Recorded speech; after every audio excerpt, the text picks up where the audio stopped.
Good morning students. आज हम संधि के विषय में चर्चा करेंगे। संधि के तीन भेद हैं, स्वर संधि, व्यंजन संधि और विसर्ग संधि। जहाँ स्वर के बाद स्वर आने से जो परिवर्तन होता है वो स्वर संधि कहलाती है। जहाँ व्यंजन के बाद स्वर या व्यंजन आने से जो परिवर्तन होता है वो व्यंजन संधि कहलाती है। और जहाँ विसर्गों के बाद स्वर या व्यंजन आने से जो परिवर्तन होता है वो विसर्ग संधि कहलाती है। हम व्यंजन संधि की चर्चा करेंगे। प्रथम वर्ण को तृतीय वर्ण कब होता है? प्रथम वर्ण से अभिप्राय है जो वर्गीय वर्ण है, क्वार्ग, स्वर्ग, त्वर्ग, त्वर्ग और प्वर्ग, जो 5 वर्ग है हमारे, इनका जो प्रथम वर्ण है यानी कि क, च, ट, त, प, ये जो प्रथम वर्ण है इनके स्थान पर इसी की लाइन का, इसी वर्ग का, जैसे क को क, ख, ग, क को ग हो जाएगा, तृतीय वर्ण हो जाएगा। तो कब होगा ये एक बार आप ध्यान से देखेंगे।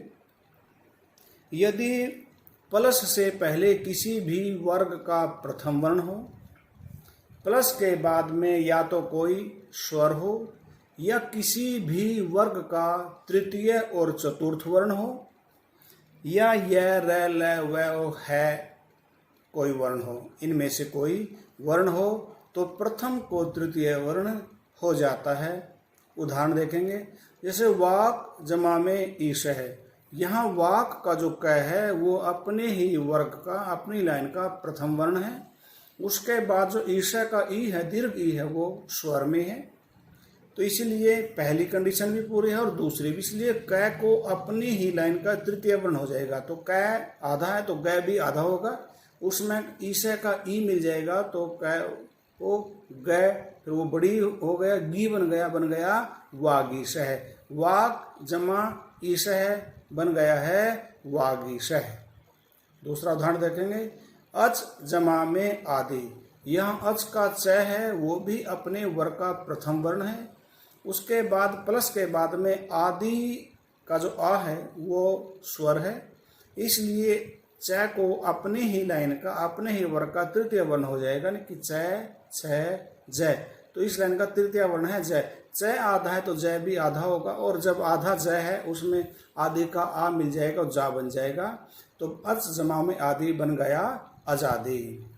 तीसरा उदाहरण है, षट जमा में विंशति। षट का ट ये भी अपनी लाइन का प्रथम वर्ण है, अपने वर्ग का प्रथम वर्ण है। उसके बाद प्लस के बाद में यर लैव का व वर्ण आ गया है। यहाँ स्वर भी नहीं है, तीसरा और चौथा वर्ण भी नहीं है, तो यहाँ यर लैव का व आ गया है, इसलिए ट को अपने ही वर्ग का तृतीय वर्ण हो जाएगा। ट आधा है तो उसके स्थान पर ट, ठ, ड भी आधा ही होगा। चूंकि उसके बाद कोई स्वर नहीं है, उसमें मिलेगा नहीं, इसलिए वो आधा ही रहेगा। तो षट जमा में विंशति ही बन जाएगा षड विंशति ही। अगर उदाहरण है, महत जमा में दुखम। यह महत का जो तय है वो भी अपने वर्ग का प्रथम वर्ण है। उसके बाद में जो दुखम का जो द है वो तृतीय वर्ण है, त, थ, द वो तृतीय वर्ण है। तो तय को अपने ही वर्ग का तृतीय वर्ण हो जाएगा। तय आधा है तो उसके स्थान पर जो तृतीय वर्ण होगा द वो भी आधा ही होगा, यानी कि हलंत ही होगा। तो तय को हो गया है महत जमा में दुखम। तय के स्थान पर द हो गया है, वो हलंत है। महत जमा में दुखम, महद महद दुखम शब्द बन जाएगा। अगला उदाहरण है, शुप जमा में अंत है। यहाँ पै जो है वो अपने ही वर्ग का प्रथम वर्ण है। उसके बाद अंत का जो अ है वो स्वर में है, इसलिए पै के स्थान पर उसी के वर्ग का तृतीय वर्ण हो गया है। पै आधा है तो बै भी आधा हो जाएगा, और अंत का अ जो है वो बै में मिल जाएगा तो बै पूरा हो जाएगा। तो सुप जमा में अंत है, सुबंत है। इस प्रकार से प्रथम वर्ण के स्थान पर तृतीय वर्ण ये करने का नियम है। इसको आप ध्यान से देखेंगे। धन्यवाद।